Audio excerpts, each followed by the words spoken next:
Joining us now, John Heilemann, National Affairs Analyst for NBC News and MSNBC, Max Boot, Senior Fellow for National Security Studies at the Council on Foreign Relations and a former Foreign Policy Advisor to presidential campaigns. Also, Mika Owyang, a former House Intelligence Committee staff member and Vice President for the National Security Program at the Third Way. John Heilemann, the attack that we're seeing here is of course unprecedented, and something else that conservatives are pointing out is it proves that Donald Trump cares nothing about policy, because no one is a more faithful deliverer of Donald Trump policy than Jeff Sessions in the Justice Department. Yes, I was going to say thank you for having me on tonight, given that we're discussing an insanely stupid exercise. I'm an expert on those matters, so I feel highly qualified to comment here. It's the case that it's extraordinary in the same way that Donald Trump firing Jim Comey caused liberals to suddenly rally around Jim Comey, who they'd previously hated because of his role in the 2016 campaign and hurting Hillary Clinton. Now you've got not just Republican senators, but even people on the left who are suddenly rallying around Jeff Sessions, of all people, who is prosecuting the most conservative, aggressive, retrograde, pro-law and order at the extreme, hyperbolic version of that part of Trump's agenda that you could possibly imagine.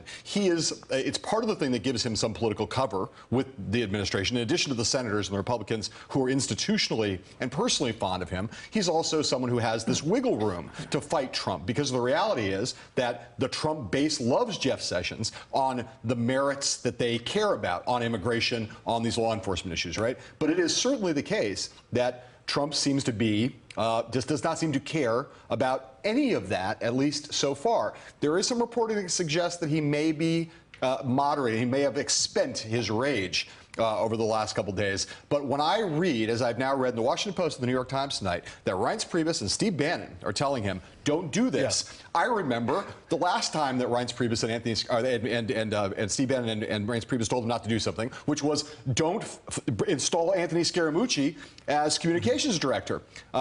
He did that, and the fact that they are arguing that he shouldn't do this, I would not say that it's necessarily a good sign, augurs well for the career of Jeff Sessions. Yeah, and Mika, you worked in the House of Representatives, close experience working with Republicans on the House Intelligence Committee. How surprised are you that the line that the president crossed that finally turned Republican senators against what he's been thinking about is basically that he attacked a former Republican senator? Well, Lawrence, I also worked for Senator Kennedy in the Senate, and it was a very collegial place then, so this is absolutely expected. The Senate is very much a club, and while Senator Sessions was one of the most conservative senators there was, he was very popular among his colleagues, and so it's unsurprising that they would take up a strong defense of him. Max Boot, you're a conservative Republican who turned against Donald Trump before he managed to insult a former Republican senator. I want to read you something that Chuck Grassley tweeted tonight. And in terms of all of the defenses of Jeff Sessions mounted today by Republican senators, this might actually technically be the most forceful one. He said, everybody in D.C. should be warned that the agenda for the Judiciary Committee is set for the rest of the year, for the rest of 2017. Judges first, sub-cabinet second, Attorney General, no way. And so, Max, there's the guy who would be running a confirmation hearing for the next Attorney General saying, I will not schedule a confirmation hearing for another Attorney General in this year. But of course, that all becomes meaningless if the president does a recess appointment. Well, just to correct first the way you described me, Lawrence, I have to point out I am a conservative ex-Republican, became an ex-Republican because I was so disgusted with Donald Trump, and it's very interesting to me to see, as you're pointing out, what it is that makes Republicans finally turn against Trump, and he can insult the FBI, the CIA, minorities, women, transgendered people, anybody in the world, but no, he starts insulting Jeff Sessions, and all of a sudden they get offended. And of course, I'm feeling a little bit conflicted here because I am no fan of Jeff Sessions. Remember that he lied about his meetings with the Russian ambassador. Last week we found out that they, according to these intelligence intercepts, that they actually discussed campaign material, which he had refused to admit in the past. So on the merits, you can make a strong case that Jeff Sessions ought to resign. But of course, if his resignation leads Trump to appoint a stooge who then fires Bob Mueller, of course, I will join the consensus in Washington and say, please, Jeff Sessions, stay right where you are. But it's an uneasy place to be.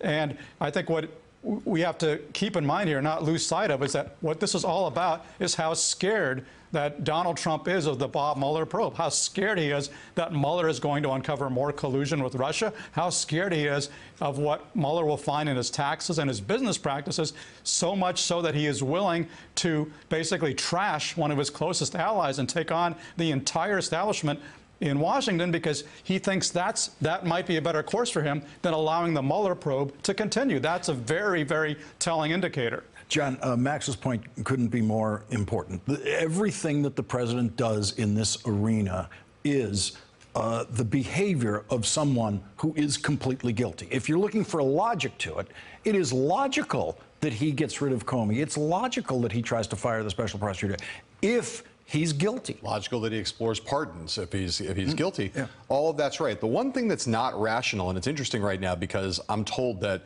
allies of Sessions are trying to argue to the White House, trying to say, you know, if you want to get rid of Mueller, you don't have to fire Sessions. Just go fire Rod Rosenstein. The president can fire the deputy attorney general. He doesn't have to do this two-step. If he wants to get to Mueller, he can get rid of the guy. Sessions would, you know, just go install a new deputy attorney general.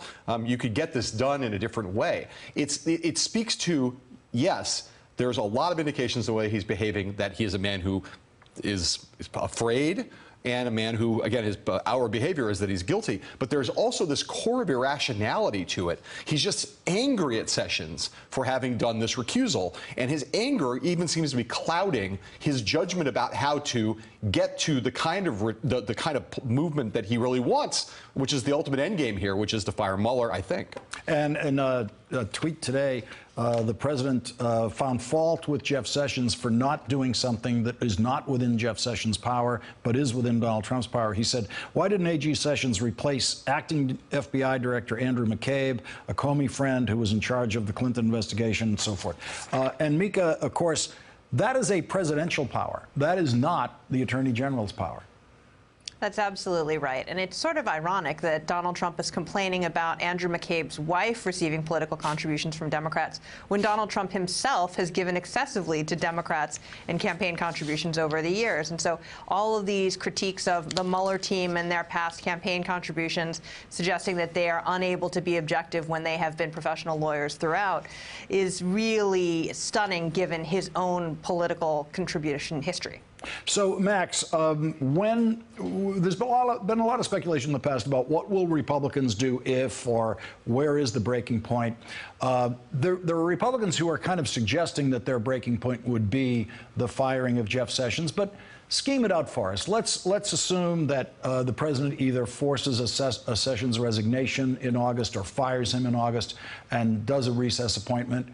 Would these Republicans who are saying we don't like this today, would they really, when the moment came, stand up against the president for this?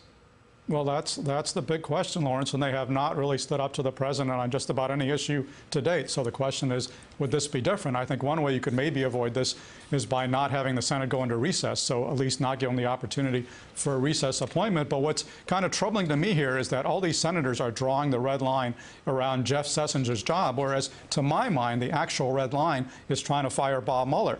And as Miki just pointed out, there's other ways that Trump can do that other than actually replacing Sessions. He can try to go around Rosenstein and find somebody else at the Justice Department who will fire Mueller for him. And that, to me, should be the red line, just as he crossed the red line by firing Jim Comey. And it's amazing to me that Republicans didn't seem to care about that. Now they have to make clear to him that if he gets rid of Mueller, that they will instantly pass an independent counsel statute so the investigation will not end, that there will be a completely independent counsel as there was prior to 1999. That is what Republicans ought to be saying.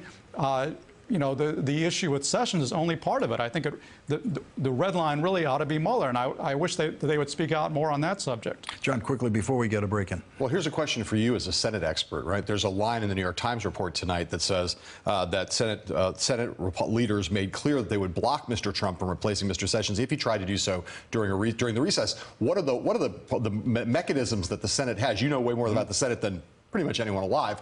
What could be done about that to try to stop it? The recess is a mirage. I mean, you can basically send everybody home and technically keep the Senate in session, but it'll look like a recess, but it's technically in session so that you can't do recess appointments.